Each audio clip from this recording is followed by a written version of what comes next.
Hey guys, this is here bringing you another episode of League Discussion, the series I take your topics, rip them apart, my own opinions and experiences, and encourage you guys to join in the conversation in the comments section below. Now, just to mention that again, we do this series using the website Qt. It will be linked in the description for your chance to get your comment answered and all that good stuff. Make sure you go on there, leave the question. Also, there's always riot points on the line. And yeah, go check it out. It's actually changed a little bit. That I woke up this morning, I was like, okay. But yeah, leave those. That's where I get a majority of the questions from. But the first one we're actually going to start with isn't from Qt. It's one that is just kind of myself that I think is healthy to talk about. So it's perspective. So yesterday was the Tristana episode, and a lot of more dislikes than normal. People in the comment section going, "Huzz, what are you doing?" But perspective is everything. So when I was like, why are people freaking out about this? I saw the reason. People thought I played the last team fight incorrectly, and they were reacting to that. So what I'd recommend every single time, not just with my videos, other League YouTuber videos, is just kind of take another look. Watch it the second time. Watch it in slow motion if that helps, before pressing that enter button on that comment. Because I broke it down in a comment for some people, and I didn't even break it down fully. And people were like, oh, I didn't even see what you were talking about. Oh, yeah, my bad. And several people apologized to me after they were like, oh, yeah, no, sorry, I didn't pay attention that much. So it's a little bit annoying in that regard. Again, just to kind of break it down, I'll say it now here. If you're one of those people that like, no, Huzz, you did that wrong, go back and watch the Tristana team fight at the end. And basically, just to explain, playing Tristana, people said, oh, your jump was what killed you. But what they didn't notice is to the left there was a Gragas and to the left there was a Brand.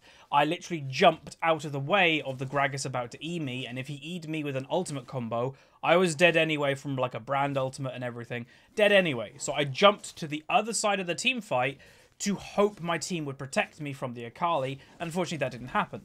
Now, some people are like, oh, yeah, but they couldn't protect you. Well, if you actually watch the team fight again, the Olaf, for some reason, ulted and just decided to chase the Brand around and didn't actually do anything. The Blitzcrank didn't use his ultimate correctly, and also he hooked a Scuttle Crab. Like, he didn't even hook a player, he hooked a Scuttle Crab. So when you add up all these things, yeah, it was an okay decision. Like, again, it might not be the best decision, that jump. Maybe I should have jumped somewhere else. But when you're talking about a split second that you have to decide instantly, you're not watching a video, you're not, like, analysing it, you're playing in the game in a split decision, you have to decide what's going on. That was, like, one of the best decisions I could have made if my team followed up with protecting instead of chasing a Brand as the Olaf, or, you know, hooking a Scuttle Crab but not really being that useful. Again, that takes not that long to look, but people will leave those comments regardless and be just kind of like, no, it's your fault, without paying attention. So that's just something that I just thought I'd kind of say. Again, I'm not always right. I didn't play that team fight perfectly. I'm going to be honest with everybody. I think we were going to lose that team fight anyway. Even if I managed to start the team fight in the back line and be away from people, I was probably dead anyway. Like, I'm going to be honest, because like Akali could literally one-shot me. Unless we, like I said in the game, unless we chain CC'd her with the Garen silence, with the Blitzcrank silence and the knock-up, I don't think we could have controlled that Akali with our team comp. They just had a better team comp. You know, with a Garen that struggled quite a lot, and he is going to struggle a lot in higher rating. But yeah, I just thought I'd say that because it was just kind of an annoying thing for me personally. It's like, well, that wasn't that bad when you break it down properly, but so many people just watched it once and be like, oh, you jumped, your fault. It's like, well, no, if you actually watch it, then there you go. So yeah, I just kind of wanted to say that. And again, some people, and this is where like my League of Frustration video kind of came in, will be like, oh, Huzz, salty, you know, you shouldn't be saying this to the fact. I'm not salty, I just kind of, I'm confused. And I'd rather just like explain it and be like, this is why it makes sense. And again, this is going to sound as an elitist point of view, and I completely understand going, Huzz, that's elitist. There's a reason that I do get Diamond every season on accounts. There's a reason that earlier in the season, I was one game away from Master Promo 3 or 4 times. There's a reason that I get to these ratings, is because I do generally know what I'm doing. So if you are a bronze or a silver person that's commenting all these things, just take a little step back. It's the equivalent of, like, I guarantee most of you in the comment section are better in something in life than me. And it'll be the equivalent of me commenting to you, oh, you're doing it wrong, when you clearly know what you're doing more. So yeah, I just thought I'd say that. Anyway, let's get that out of the way. And honestly, yeah, I just needed to get that off my chest because I just woke up and I was like, that's annoying, right? I don't know. Maybe I shouldn't, but I will. So, first question that we're going to take from the QT. Again, Riot Points on the line. So if I pick your question, then you're entered to Riot Point giveaways every month. I have ordered a lot of Riot Point physical cards, but they're taking ages to get here. So if you're somebody that was like, oh yeah, I was announced last video, don't worry, I will get to you. It's just I don't have them. But anyway, let's go. This is from Cloud Quest. And it's Huzzy. This question may be slightly strange, but when should I leave my allies for dead? I find myself often in times where I could potentially save an ally, but may end up sacrificing myself for it, depending on how it plays out. It's also possible that it's been shown that the ally has terrible decision-making skills. At what point should I just consider that ally a lost cause? Okay, so this is a situational question. Like, again, I'm not going to be able to answer this perfectly because every game is different. Are you saving the AD carry that's fed? Are you saving the support that's been feeding? Again, it's situational, and you have to judge it, you know, basically per situation. But what I'd say as a general guideline, if you think you can save them without much degree of risk, go for it. Like, it's all about that. But if you think you could save them, but instead of them just dying, you also could die, then maybe think otherwise. Especially, like, if it's, like, 25, 30 minutes into the game. The later it goes, you have to be more careful. Because if, say, 2 people die when you're trying to save somebody, that's Baron. You know, that's an inhibitor. Like, this is what this stuff means. Kills in late game doesn't just translate into gold like the early game. Kills in late game also translates into objectives more. It can translate into the game. So, it's a situational question. But yeah, that's the general answer, is basically, is the risk outweighing the reward? Like, if you save that person, what do you gain? Are they a wave split? Are they a wave clearer? You know, if the enemy team are pushing in and you don't have much wave clear, but that person is your wave clear, then maybe it's a little bit more worth to try and save them, because it's like, oh god, if we don't have them, they're just going to break into our base. So there's a lot going on, and it actually adds to the point, the first point of the video is, the higher rating you go, you'll naturally just kind of know more stuff. In one of my Spectate episodes, someone left a comment, and they were fairly demoralized. They were like, if this is what a high rating thinks about every second of the game, I'll never be high rating. I can't think that fast. You naturally will do it. You know, when I was silver, I didn't think that fast about what everything's going on and what way, you know, the positives and negatives weighing up. I didn't do that when I was new to the game. I did that probably when I was like in season 3 and I was starting to climb to diamond. But yeah, like, again, that's why, leading back to the Tristana point, so much more was going on than just the jump. And that's what you've got to know in League, is there's always so much more happening from your just one decision. So whether you save the ally or leave them to dead, there's ripple effects that are going on there. If you leave, say, your mid lane, you're an Orianna and your Lee Sin has got caught. Can you save your Lee Sin? Okay, there's a chance to save that Lee Sin. What happens if you save him? Well, he's alive. What happens if he dies? Oh, the enemy team can probably go get Baron. So it's like, it's always like a way up thing that you always have to think about. And I'm actually... today, obviously, the Zac episode got released. I'm going to record today, and I'm actually going to say in the commentary, I'm going to do a different style of commentary that basically, I'm still going to do a commentary, but I'm just going to give my thoughts of what is going on in the current game that I'm playing. So instead of just going, what is that X person doing, I'm actually going to try and be really analytical, like crazy analytical, of why am I thinking the way that I currently am.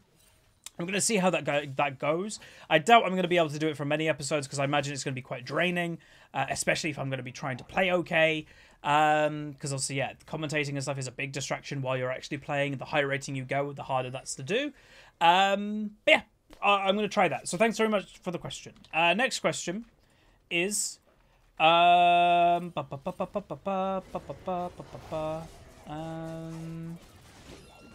here we go. This is from Chiv2A. Hey Huz, how can casual players like me improve the easiest to climb slowly upwards? Thanks for the tips. So this is probably a very big question, because the majority of people who even play ranked are what you would call casual players. Hell, it's going to surprise some people, but I am kind of a casual player. So a lot of people have the misinterpretation thinking that a diamond player has to play a lot of games and all that. I don't. I play one a game a day, maybe two. It depends. I've never, and I'm going to say this honestly, I have never been somebody that could play games and games and games and games a day. That's just not appealing to me.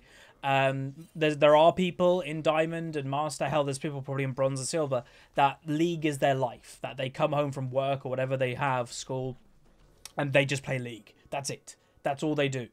I've never been able to do that. Even though League is technically my job, I get burnt out really quickly. Maybe it's because I played this game for so long, but even when I was like playing a lot, what I'd consider a lot, back in Season 3, Season 4, that was kind of when I played the most of League of Legends, I only finished ranked, like literally the ranked season, with 1,000 games played. Like, that's nothing compared to some people. So yeah, like, I don't know. I've never been somebody that does it. So I just want to get that out the way, because so many people are like, oh, I'm casual, I'll never get Diamond. I got Diamond playing 2 games a day. Like, I get Diamond every season playing 2 games a day. Unranked to Diamond is the perfect example. I take a fresh account and get Diamond on that account, playing 1 game a day, and we do it in like whatever, like 100 days or something, 150 days, whatever episode number it is. I play 1 game a day. That is 1 game a day in series, and it's literally showing you that you can do it. So it's not about how many games you play, it's about what you're getting out of those games, honestly. That's unfortunate. Yeah, sorry, I was talking about the War Coma. It's about what you get out of those games. Are you actively looking at your mistakes? So, again, so many people say, oh, Huzz, you don't look at my mistakes. I look at my mistakes a lot. It's just hard to kind of go over them while I'm doing a commentary without tilting myself. Because if I'm commentating about my own mistakes, that makes me think more about my own mistakes. Ipso facto, I could probably tilt myself very easily. So I just don't do it. But I look at my mistakes when I'm watching replays. After the game, I have a self-reflection pretty much every single time. What could I have done more? If anything, when I'm editing, I watch it and kind of go, okay, that was, not great. That Tristana fight, again, rolling back to that example. When I was editing that video, I watched that fight probably about 10 times of what other stuff I could have done. And that was the best decision in that split second of time. So, like, it's all about knowing what you can do and what you can improve on, and maximizing it. So, a rule that I had, I don't really live by this rule anymore, and hell, maybe I should. I always did a rule, when again, this actually helped my ranked anxiety, because I did have it. Everybody does have it sometimes. Whenever I won 1 game of ranked, I stopped playing for the day unless I was just crazy in the mood. And that even counted as if it was my first game of the day in ranked. I'd be like, right, I'm done. I'm finished. Because it was just a win. It was climbing. It was going up. So if you do that and you randomly win 5 games in a row, you're on a 5-game win streak and you've played 5 days, but you've climbed like a whole division. So that's what I kind of did, was just basically play by the rule of winning. So if I lost the first game, I'd play another. And if I lost the second game, I'd play another. And I'd only maximum ever play 3 games a day. I don't know. It just kind of helped me, to be honest. But also the biggest thing when you're especially a casual player, it's maximizing your time of like improving. So somebody who plays 10 games a day, they've got a lot more time to try and improve. If you've got 1 or 2 games a day, you don't have a lot of time to improve, so you really have to self-reflect. You really have to go, okay, what am I doing here? Is it my champion that's wrong again? So many people, and you can disagree with me, and I've always said it, you can get Challenger with any champion in the game, but why make it hard for yourself? Is it harder to get Challenger playing Fiora than it is Garen? No, Fiora is so much easier to get Challenger with. Can you get Challenger with Garen? Probably, yeah, if you're good enough with him. But why would you do that? Like, that's my opinion, and that's what I've always kind of stuck with. So it's all about, like, are you playing something that is good to climb? And especially if you're somebody that is not got a lot of time, don't play any weird picks. Like, that would be just advice from me. Play standard stuff that is just strong. Because, yeah, the weird picks are good for people that can play thousands of games, that it kind of averages out over the time. If you don't have that amount of games, just play kind of basic and good. So, yeah, there we go. Are we still on? Yeah, we are. Okay, so I'm going to answer 1 or 2 more questions. Alright, so this is from Anna. Anna 0-0 It's like the little googly eyes. You say Season 3 was the best season because if you were good, you could carry the game. How did the design change in such a way that it's not possible anymore? Nurse Bus, etc. Good question. A couple of things. So back in that season, the biggest meta was the assassin meta. So this was when Kha'Zix was a mid laner. This is when Zed was all around. It was just the Rengar in the jungle, or even Rengar top lane was actually a bigger thing actually back then. It was just assassin meta. But with tanks thrown in, like, again, tanks weren't gone. You could definitely play tanks, and they're a good counter to assassins. It was just assassins were more around, and that led to more spicy gameplay, if you will. And again, people say assassins are in the game right now. True. So what's changed? So there were less team-orientated rewards, I would say.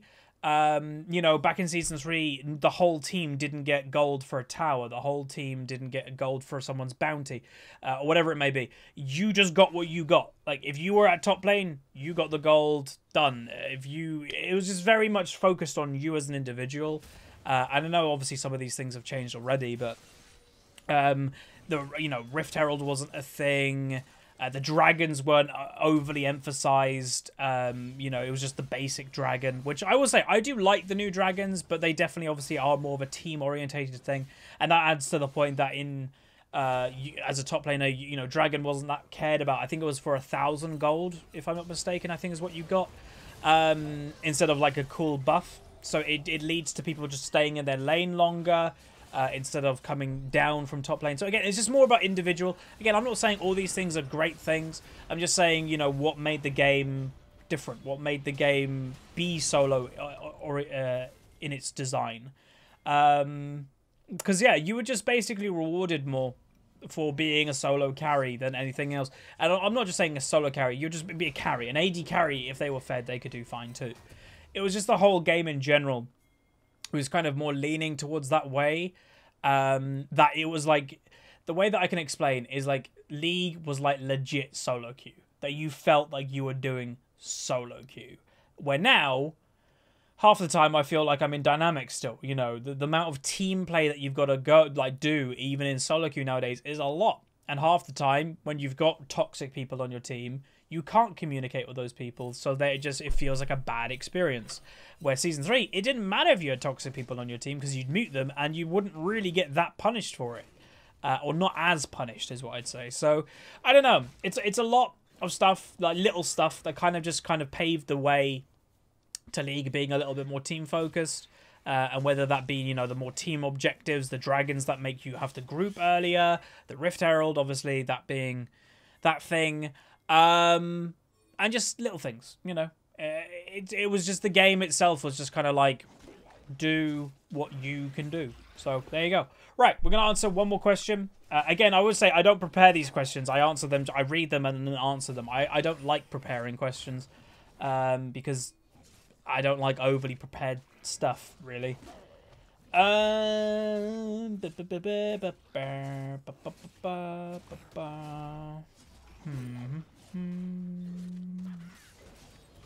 will say just one thing that I have seen is generally people are saying, could I do more stuff about wave management, in the fact that, I have said, and a big reason that I've never done a lot of freezing in lane is because I find it boring, especially for a video. But people are actually requesting it more, so maybe I'll actually do it like a few episodes of just freezing a lane out. So, yeah.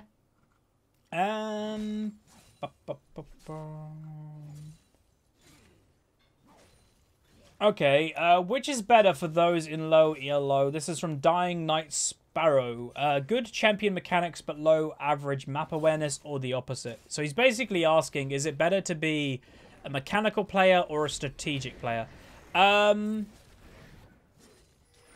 If you're talking about climbing, I'd say it's probably better to be a mechanical player, and this is something that I've actually had to deal with myself, that I might actually have to be adjusting my playstyle. So strategic plays only work if your team is on the same page as you, and half the time people aren't on the same page as you, or they just simply don't want to listen. So yeah, obviously, yeah, map awareness. Map awareness is part of mechanics. I think that's what some people don't understand is, yeah, map awareness is like having a mechanical skill of looking at the map.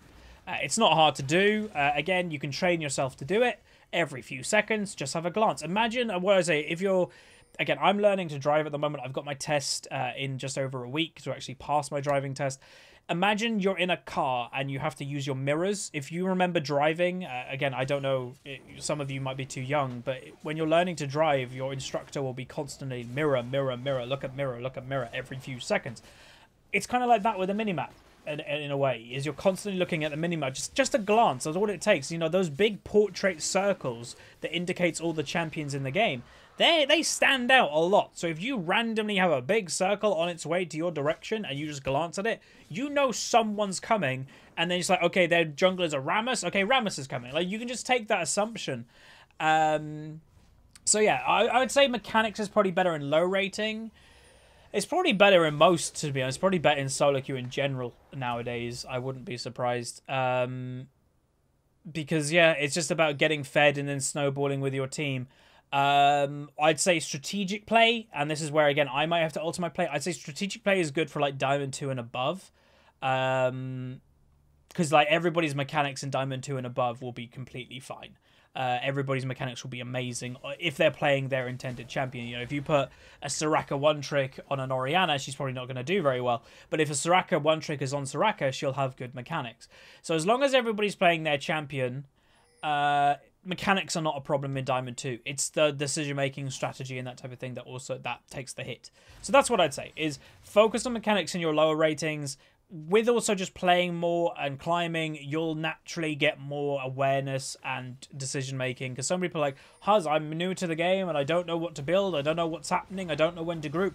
You just learn that over time. And I don't know how the ultimate missed. You just learn that. You pick it up. I didn't, you know, there's not a book that I read and was like, okay, I understand this point now. That's not League. You understand it more just by kind of doing it more and experiencing it more, really. So yeah, that's going to be it. Hopefully, you guys enjoyed. Again, QT, link down below. Leave your questions, comments, whatever they may be. You can leave multiple. I do not mind. And there's a chance to win some riot points. And again, always, well, not just the chance to win some riot points. I'm probably tomorrow going to be doing a couple spectate series recordings, and also if I see somebody with good engagement on the QT, I will invite you to give me a replay for that series, so you actually can get a whole episode of the Huzzy Spectate series dedicated to yourself if you do look into QT and leave a comment and have good interaction and stuff. So that's gonna be it. Thanks very much for watching. Like the video if you like it, subscribe if you haven't, and I'll see you guys next time.